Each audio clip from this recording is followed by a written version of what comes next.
So then that brings us to some other sexuality terms. And one of those terms, let me see that I did this right, because I had a plan. And so I'm going to work that plan, because that's, if you work your plan will work. Queer, right? So has anyone noticed that the LGBTQ spectrum keeps growing? So it's like LGBT, first it was LGB, then it was LGBT, then it was LGBTQ, then it was LGBTQQ, then it was LGBTQQI, LGBTQQIA. I am pleased to announce that it's now LGBTQ plus, which means you can just add letters on to infinitum, and that would be great. But in that LGBTQ continuum, one of the things that was most difficult as I did work around sex and sexuality for people to grasp was this Q. And the Q in LGBTQ is originally used as an anti-gay slur, stemming from the words used to describe something as odd, transgressive, strange, or eccentric. Subversively, it's used as an umbrella term for all individuals who are not heterosexual or cisgender. And I would further that to say all individuals who are not the white male heterosexual definition of sexual norm or sexual normativity. I actually think that all black sexuality is queer. I do. Because it's over against white male patriarchy and the norms that surround white male patriarchy. So I think anything that's not that is queer in the broadest sense of the term. So queer is to gay like Washington is to Burien, right? So queer is the state.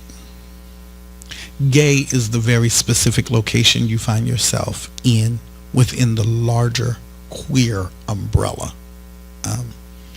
You could be in a heterosexual relationship involving more than one partner to whom one is monogamous, if your identification of monogamy includes a third party. Are you with me? I'm talking about sister wives or brother husbands. Although I've not heard of too many successful brother husbands, but it could happen. Now, I'm throwing out options. That relationship would be considered queer, right? Because it is not heteronormative patriarchy in the way that we've known it to be. So, queering, used as a verb, this term can indicate the intention to challenge the categories that we use to describe gender and sexuality. This act of thinking is often employed at times and places where we assume that certain categories of sexuality and gender are fixed and given in nature rather than socially constructed through the language and discourse. Thus, to queer something might mean that one is questioning the assumptions, pushing the boundaries, and challenging normativity embedded in commonsensical understandings, upholding the rigid, fixed, and oppressive discourses on sexuality and gender. Right? So let's say if I come home and cook every night and my wife comes home and mows the lawn, right?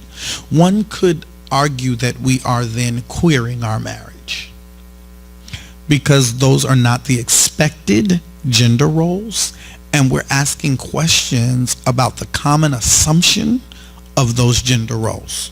I do not cook every night, but I do cook. But my wife does not mow the lawn, but she often pays the man who does, which is not me, right? So in some ways, we are in a constant state of querying, right? And so this is going to get me in so much trouble with some friends of mine who are queer activists who think that they own the word and own the terminology because they do things with their genitals.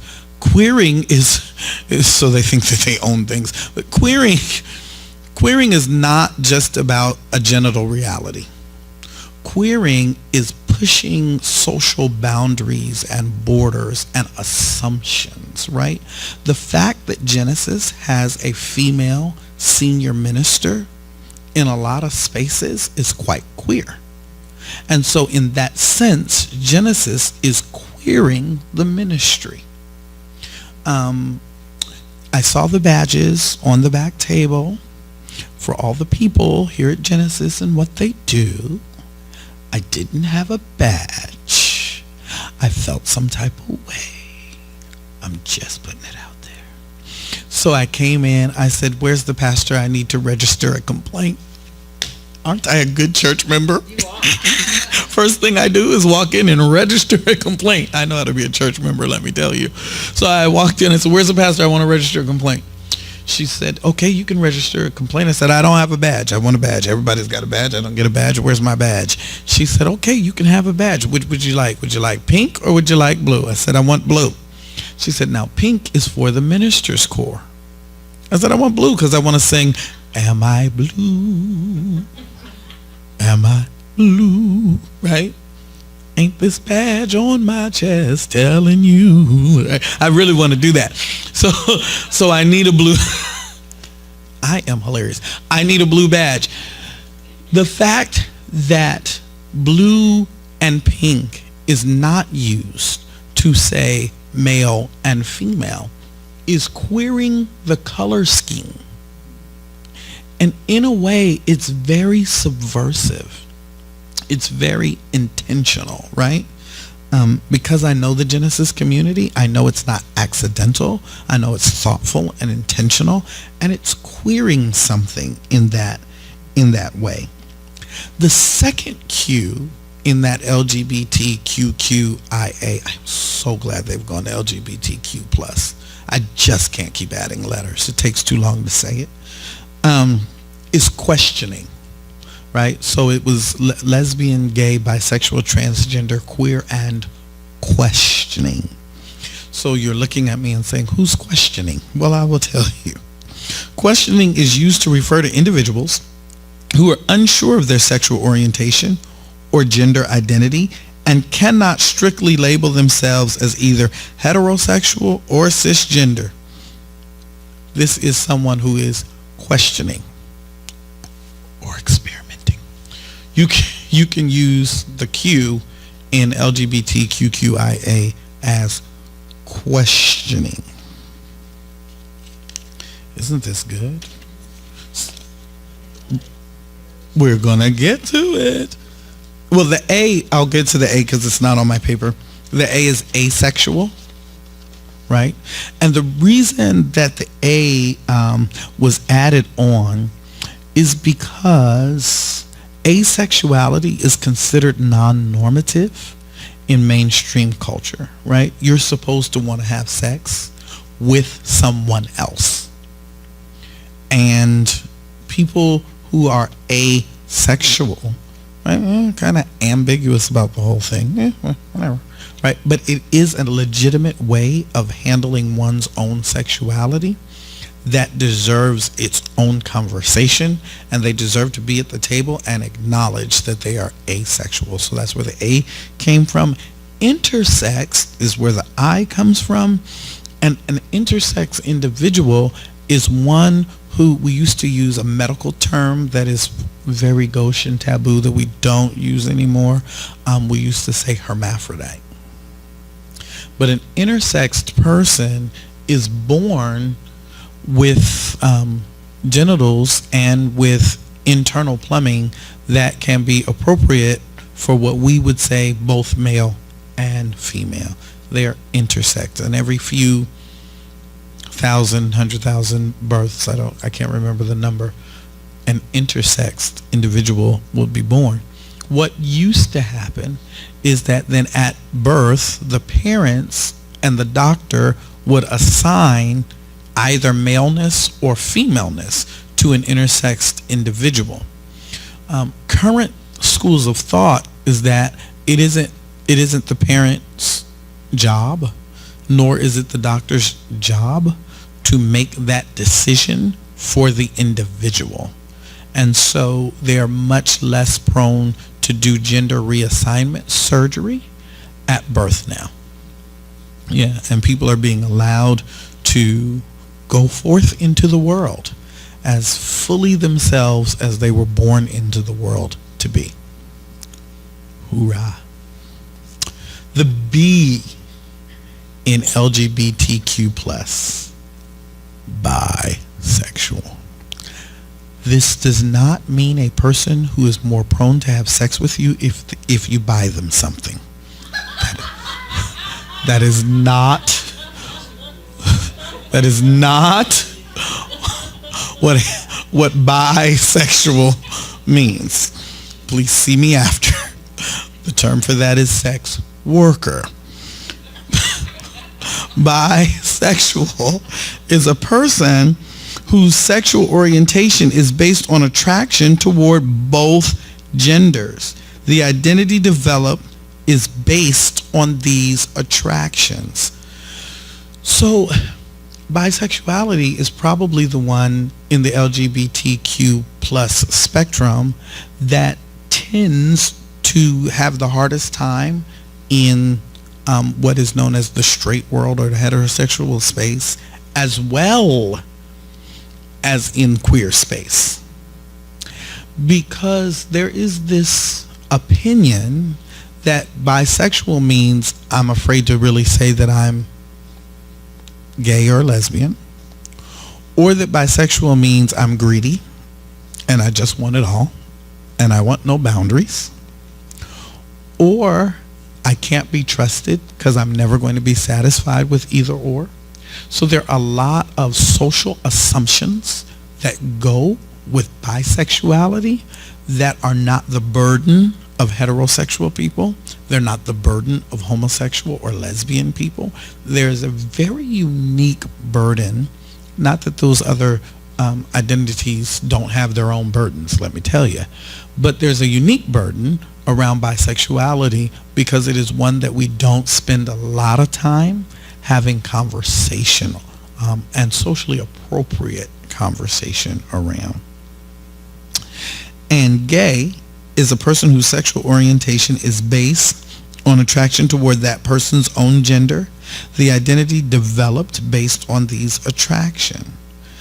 Gay is typically used by men, but some women also identify as gay. Right? They say, I'm a gay woman. I do know of one man who said he was a gay bisexual. I'm still trying to figure it out. Don't ask. But I just went with it. Okay. All right. You can say that.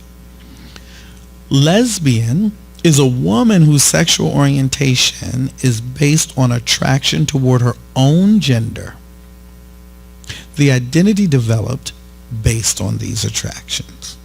That's lesbian, right? And I think we pretty much know what LGBTQ plus means.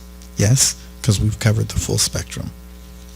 Oh, I'm sorry. I missed gender fluidity. So gender fluid are those people who can navigate gender as male, female, and every space on the spectrum. And so at one minute their pronoun may be he, at another minute their pronoun may be her. Most of the time, since the language is accessible, gender fluid people I have experienced to choose the pronouns they and them. Sometimes in LGBTQ safe spaces, people of the same gender will often gender their friends of the same gender the opposite gender. So two gay men may say one to the other, girl, please, right? This person would be highly offended if you called them girl. Like that would take them to another place, because they never consider themselves girl. They consider themselves male, they, them, who refuses to live into a particular socially constructed version of what their maleness is, but they live life through the lens of maleness. These aren't easy waters to navigate by any stretch of the imagination, right? So I'm saying it like, oh yeah, da da da da da, right? But in lived reality, it's very complicated and complex, because we've been handed a rigid binary. And that rigid binary no longer serves our society the way in which it served the society just 50 years ago. In fact, just 25 years ago. And so we are in an epoch of time where the tide is shifting, the waters are changing, and we're all learning how to swim in completely new waters. So I want to acknowledge that none of this is just easy and we've got it, and tomorrow some of it will change. So let's name that. Because of it's because of the time that we showed up in earth as ourselves.